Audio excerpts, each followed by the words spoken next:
Hello दोस्तों, स्वागत करता हूं आप सभी का आपके अपने परिवार दीक्षित एजुकेशन अड्डा पर। दोस्तों कैसे हैं आप सभी? उम्मीद करता हूं आप सभी बढ़िया होंगे और अपनी पढ़ाई को कंटिन्यू कर रहे होंगे। आज मैं आपके लिए लेकर आया हूं मोस्ट इंपॉर्टेंट क्लास। अगर आपका एसएससी जीडी का एग्जाम है, यानी कि दोस्तों आप अगर एसएससी जीडी की तैयारी कर रहे हैं तो आज की क्लास आपकी परीक्षा के लिए अति महत्वपूर्ण साबित होगी। एसएससी जीडी की परीक्षा में जो सवाल आपसे पूछे गए वो सवाल मैं आपको बताने वाला हूं और उसके साथ ही साथ मोस्ट एक्सपेक्टेड क्वेश्चन यहां पर मैं आपको नोट कराऊंगा। सारे सवाल आप नोट करते चलिएगा। आप चाहे एसएससी जीडी का एग्जाम देने वाले हो, UP police constable, Delhi police constable, RO कोई सा भी आप एग्जाम देने वाले हो, ये क्लास आपकी परीक्षा के लिए अति महत्वपूर्ण क्लास होगी। आइए शुरू करते हैं आज की क्लास। देखते हैं अपने सारे महत्वपूर्ण सवाल है। हमसे सवाल पूछा गया था कि निम्नलिखित में से केरल का सबसे ऊंचा जलप्रपात कौन सा है? Angel waterfall, Kunchikal waterfall, Chulaiya waterfall या अतिरापल्ली वाटरफॉल। दोस्तों आपको बता दें इनमें से केरल का सबसे ऊंचा जलप्रपात कौन सा है, तो आपको याद रखना है ये अतिरापल्ली जलप्रपात आपका बिल्कुल सही जवाब होगा। इसको आप नोट करके रखिएगा, ये सवाल आपकी परीक्षा में पूछा गया है। अगर आपसे क्वेश्चन पूछ लिया जाए भारत का सबसे ऊंचा जलप्रपात कौन सा है, ये एंजल वाटरफॉल है। कौन सा? Angel waterfall. इसको भी आप याद रखेंगे। एक वाटरफॉल दोस्तों आपको और याद रखना, दूध सागर।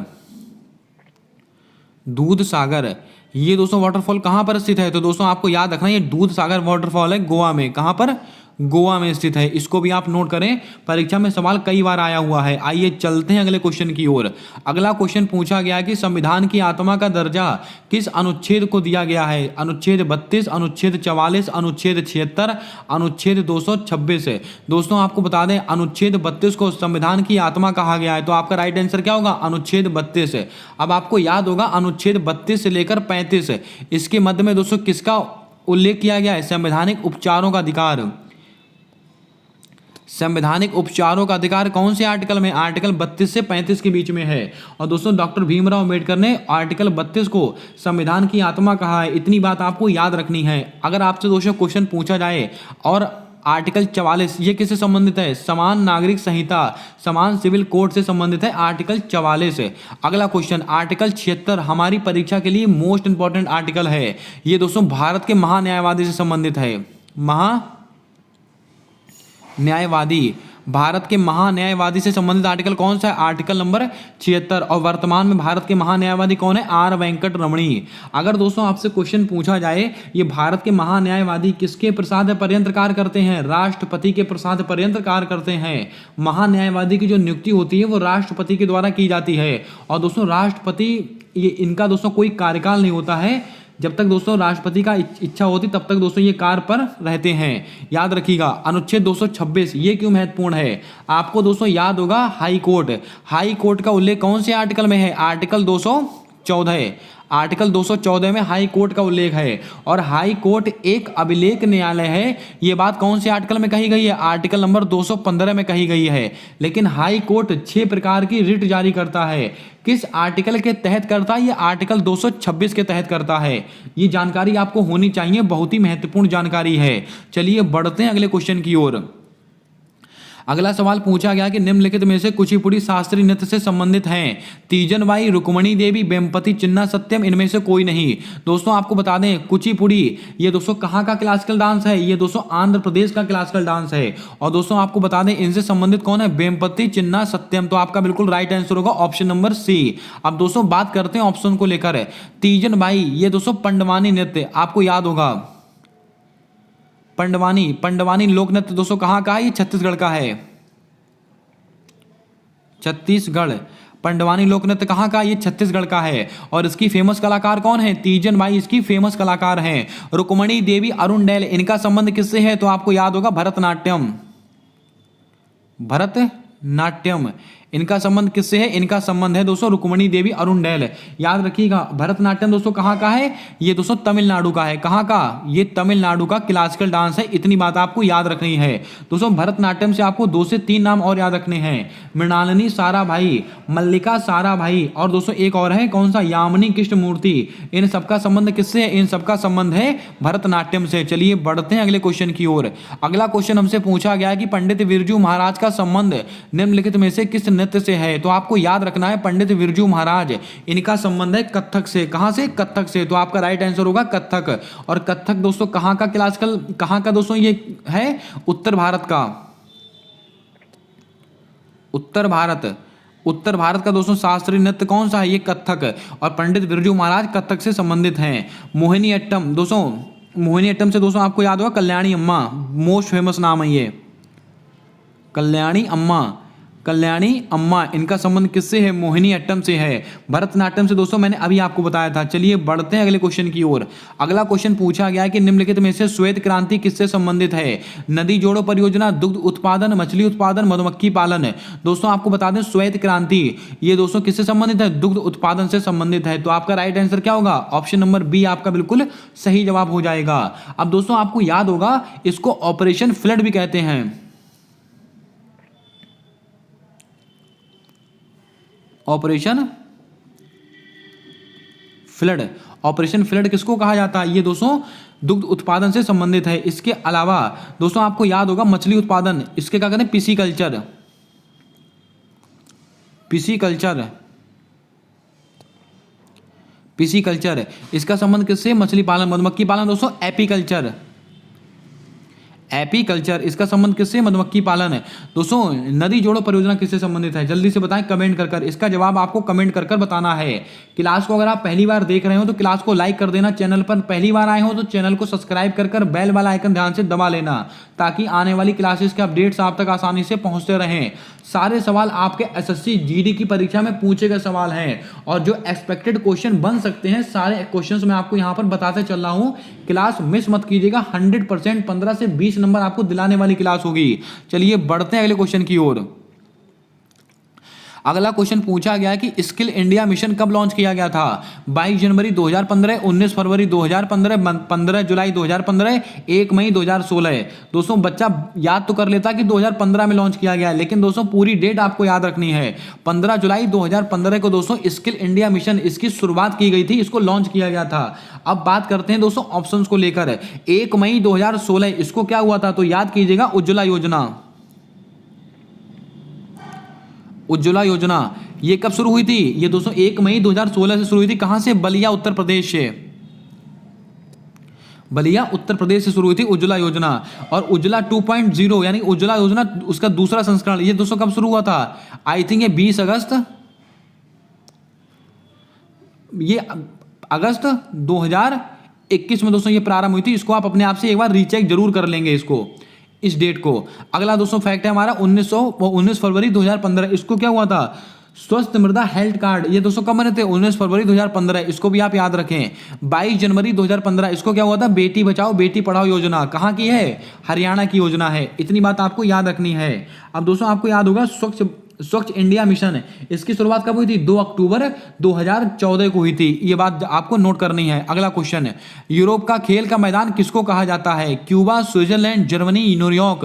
दोस्तों आपको बता दें जो यूरोप के खेल का मैदान है वो कहते हैं स्विट्जरलैंड को। तो आपका राइट आंसर क्या होगा? स्विट्जरलैंड आपका बिल्कुल सही जवाब होगा। अब दोस्तों बात करते हैं न्यूयॉर्क को लेकर। यहां पर किसका मुख्यालय स्थित है? यूएनओ। मोस्ट इंपॉर्टेंट सवाल, यूएनओ का मुख्यालय कहां पर स्थित है? न्यूयॉर्क में स्थित है। आइए चलते हैं अगले क्वेश्चन की ओर। अब दोस्तों यूएनओ की स्थापना कब हुई थी? 24 अक्टूबर 1945। दोस्तों अगला क्वेश्चन पूछा गया है कि किस राज्य की जनसंख्या सेकंड सर्वाधिक जनसंख्या है? उत्तर प्रदेश, राजस्थान, महाराष्ट्र, गुजरात। आपको याद रखना है 2011 की जनगणना से आपकी परीक्षा में हर बार सवाल पूछा जाता है, इस बार भी आपसे सवाल पूछा जाएगा तय। दोस्तों किस राज्य की जनसंख्या दूसरी सबसे बड़ी जनसंख्या है? ये महाराष्ट्र आपका बिल्कुल सही जवाब होगा।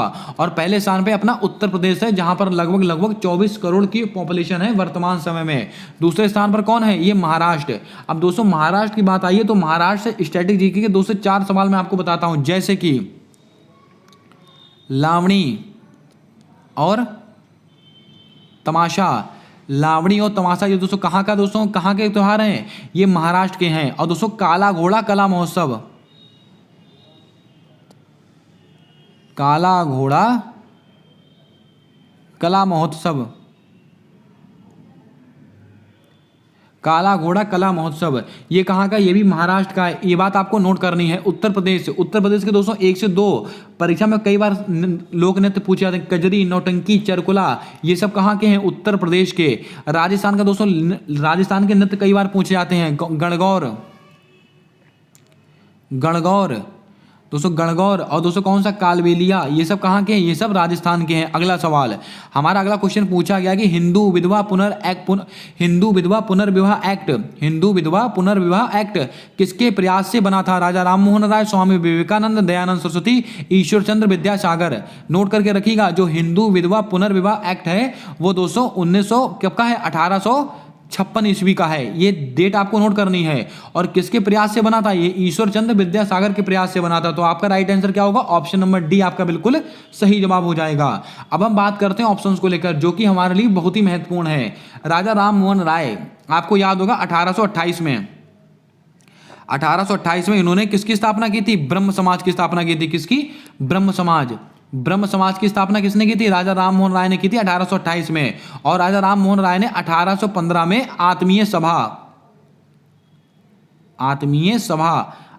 सभा की स्थापना की थी राजा राम मोहन राय ने। इसके अलावा राजा राम मोहन राय को राजा की उपाधि किसने दी? तो आपको याद रखना, अकबर सेकंड ने राजा की उपाधि दी थी। इसके अलावा एक सवाल आपको और याद रखना है, सती प्रथा का अंत कब हुआ था? 1829 ईस्वी को हुआ था। कब हुआ था? 1829 ईस्वी को हुआ था। किसके समय में हुआ था? William Bentinck.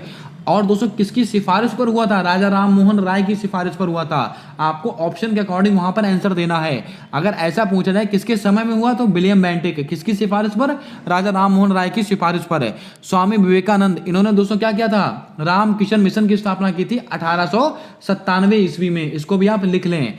अगला फैक्ट है हमारा, दयानंद सरस्वती, इन्होंने क्या था? आर्य समाज की स्थापना कब की थी? 1875 ईस्वी में। ये दोस्तों जितने सवाल बन सकते थे सारे सवाल मैंने आपके सामने खोल कर रख दिए। आप दोस्तों यहां से अपनी कॉपी में नोट कर सकते हैं। अगला क्वेश्चन, निम्नलिखित में से कार्बन का परमाणु क्रमांक कितना होता है? केमिस्ट्री का बहुत ही लल्लन टॉप सवाल, परीक्षा में हर बार रिपीट होता है। कार्बन का परमाणु क्रमांक कितना होता है? तो आप नोट करके रखिएगा, ये कार्बन का परमाणु क्रमांक होता है 6। अब दोस्तों कुछ परमाणु क्रमांक जो आपको याद रखने हैं, जैसे कि ऑक्सीजन का परमाणु क्रमांक कितना होता है? 8। क्लोरीन का कितना होता है? क्लोरीन का होता है 17। और दोस्तों बोरॉन का कितना होता है? बोरान का होता है 5। ये कुछ महत्वपूर्ण है जो आपको याद रखने परीक्षा में आते हैं। अगला सवाल दोस्तों, निम्नलिखित में से यूरिया का सूत्र कौन सा है? CH4 N2O NaHCO3 Na2CO3 10H2O या CuSO4। ये चारों सूत्र हमारे लिए महत्वपूर्ण है। दोस्तों आपको बता दें, यूरिया का सूत्र कौन सा है? तो ये CH4N2O। तो आपका राइट आंसर क्या होगा? CH4N2O आपका बिल्कुल सही जवाब होगा। अगला फैक्ट दोस्तों, NaHCO3 ये क्या है? खाना सोडा। अगर आपके ऑप्शन में सोडियम बाइकार्बोनेट आए, सोडियम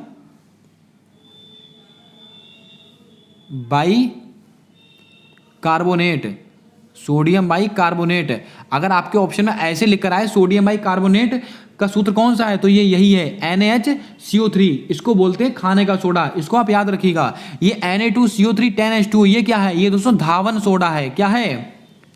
धावन सोडा। और दोस्तों इसका नाम क्या होता है? केवल सोडियम कार्बोनेट। सोडियम बाइकार्बोनेट खाने सोडे का है, लेकिन सोडियम कार्बोनेट ये केवल धावन सोडे का है। ये CuSO4 किसका है? नीला थोथा, कॉपर सल्फेट। इसको बोलते हैं नीला थोथा या कॉपर सल्फेट। आपका बिल्कुल सही जवाब होगा। उम्मीद करता हूं चारों सूत्र आपको याद हो गए होंगे। चलिए बढ़ते हैं अगले क्वेश्चन की ओर। निम्नलिखित में से कल्प सूत्र के रचनाकार कौन है? महर्षि पतंजलि, भद्रबाहु, विशाखदत्त, कलहण। दोस्तों आपको याद होगा कल्प सूत्र, इसके रचनाकार कौन है? ये भद्रबाहु आपका बिल्कुल सही जवाब हो जाएगा। पतंजलि दोस्तों योग सूत्र पतंजलि इससे संबंधित हैं। विशाख दत्त दोस्तों, इनकी एक दोस्तों रचना है बहुत ही फेमस, जल्दी से बताएं। मुद्रा राक्षस, ये किसकी रचना है? विशाख दत्त। कलहण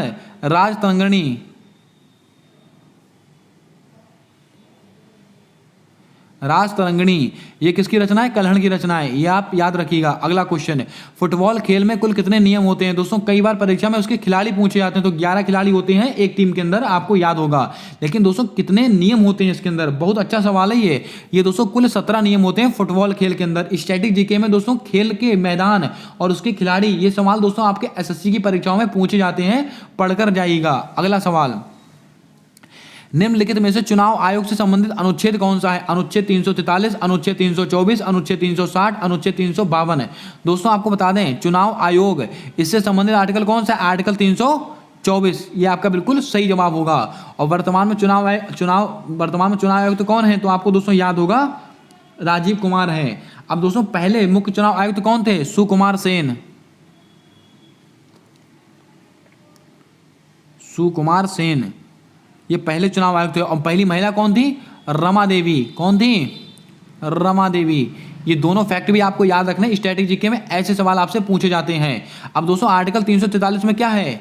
ये भारत की राजभाषा से संबंधित है, भारत की राजभाषा से संबंधित है ये आर्टिकल 343। दोस्तों 22 भाषाओं का उल्लेख कौन सी अनुसूची में है? अनुसूची नंबर 8 में है, याद रखिएगा। अनुच्छेद 360 में क्या है? वित्तीय आपात, जो कि भारत में अभी एक भी बार नहीं लगा है। अनुच्छेद 352 में क्या है? राष्ट्रीय आपात। और आर्टिकल 356 में क्या होता है? राष्ट्रपति शासन। याद रखिएगा, सारे सवाल महत्वपूर्ण हैं। हमारा अगला सवाल पूछा गया कि साओ जोआओ महोत्सव कहाँ सेलिब्रेट किया जाता है? असम, कर्नाटक, गोवा, केरल। दोस्तों याद रखिएगा, जो साओ जोआओ फेस्टिवल है वो गोवा का बहुत ही फेमस फेस्टिवल है, तो आपका राइट आंसर क्या होगा? गोवा। अब गोवा से आपको याद रखना सिग्मो फेस्टिवल कहाँ का? ये भी गोवा का है, याद रखिएगा ये। अब दोस्तों गोवा को अलग से राज्य का दर्जा कब दिया गया था? 1987 को दिया गया था। कौन से संविधान संशोधन के तहत? 56वें कॉन्स्टिट्यूशन अमेंडमेंट के तहत।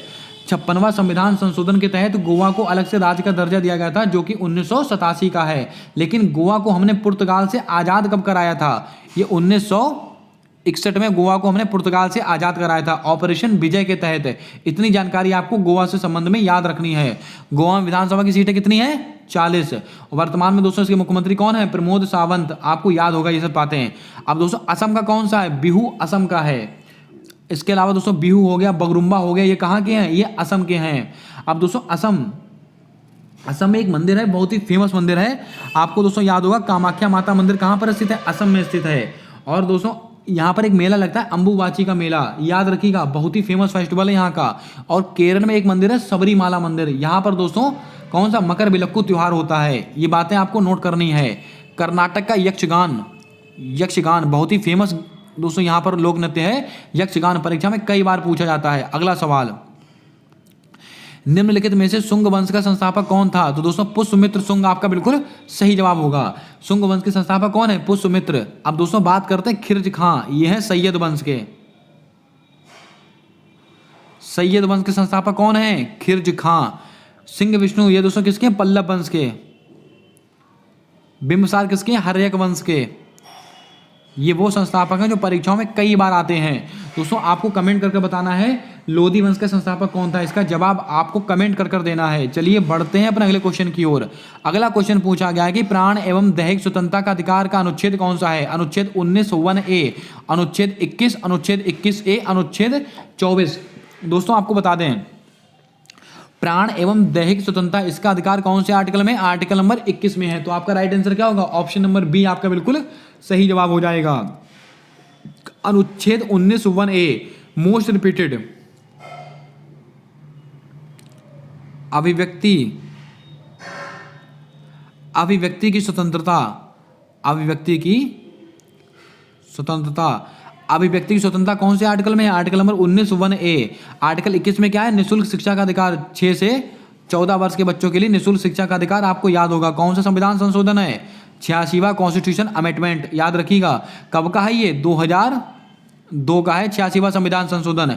अनुच्छेद 24 में क्या है? तो दोस्तों आपको याद होगा जो 14 वर्ष से कम उम्र के बच्चे हैं उनको दोस्तों कारखानों में कार्य आप उनसे नहीं करा सकते हो। कौन से आर्टिकल में बोला गया? Article number 24। ये दोस्तों शोषण के विरुद्ध अधिकार है। और दोस्तों एक आर्टिकल नंबर 23 और लिख लीजिएगा, आर्टिकल नंबर 23, इसमें भी दोस्तों शोषण के विरुद्ध अधिकार की बात की गई है। बंधुआ मजदूरी, बेगार प्रथा, मानव अंगों की तस्करी पर रोक, ये सब बातें कौन से आर्टिकल में है? Article number 23। यानी कि 23-24 किससे संबंधित है? शोषण के विरुद्ध अधिकार से संबंधित है। अगला क्वेश्चन, निम्नलिखित में से नागालैंड के वर्तमान में मुख्यमंत्री कौन बने हैं? दोस्तों एक मुख्यमंत्री या एक राज्यपाल आपकी परीक्षा में 100% आपसे पूछा जाता है। नागालैंड के वर्तमान में मुख्यमंत्री कौन बने हैं? ये दोस्तों नेफ्यू रियो बने हैं। कौन बने हैं? नेफ्यू रियो। और दोस्तों मेघालय के कौन बने हैं? कॉनरेड संगमा। याद रखिएगा, परीक्षा में आए हुए सवाल हैं ये सारे के सारे। डॉक्टर मानिक साहब दोस्तों कहाँ के मुख्यमंत्री हैं? त्रिपुरा के। एकनाथ शिंदे कहाँ के हैं? महाराष्ट्र के। सुखविंदर सिंह सुक्खू कहाँ के हैं? पंजाब के। चलिए बढ़ते हैं अगले क्वेश्चन की ओर। दोस्तों ये कुल 18 सवाल थे जो दोस्तों आज मैंने डिस्कस किए हैं आप लोगों के सामने। अगर आज की क्लास आपको पसंद आई है तो क्लास को दिल से लाइक कीजिएगा। चैनल पर नए हो तो चैनल को सब्सक्राइब कर बेल वाला आइकन ध्यान से दबा लीजिएगा। अगर आपका SSC, GD, Delhi police constable, UP police constable, RO या कोई सा भी एक दिवसीय एग्जाम है तो दोस्तों चूकिएगा मत। एक एक क्लास आपकी परीक्षा के लिए मोस्ट इंपॉर्टेंट क्लास होने वाली है। उम्मीद करता हूं आपको क्लास पसंद आई होगी। मिलते हैं आने वाली अगली क्लास में, तब तक के लिए जय हिंद, जय भारत। दोस्तों अपना सपोर्ट, अपना प्रेम हमारे यूट्यूब चैनल के साथ हमेशा यूं ही बनाकर रखिएगा।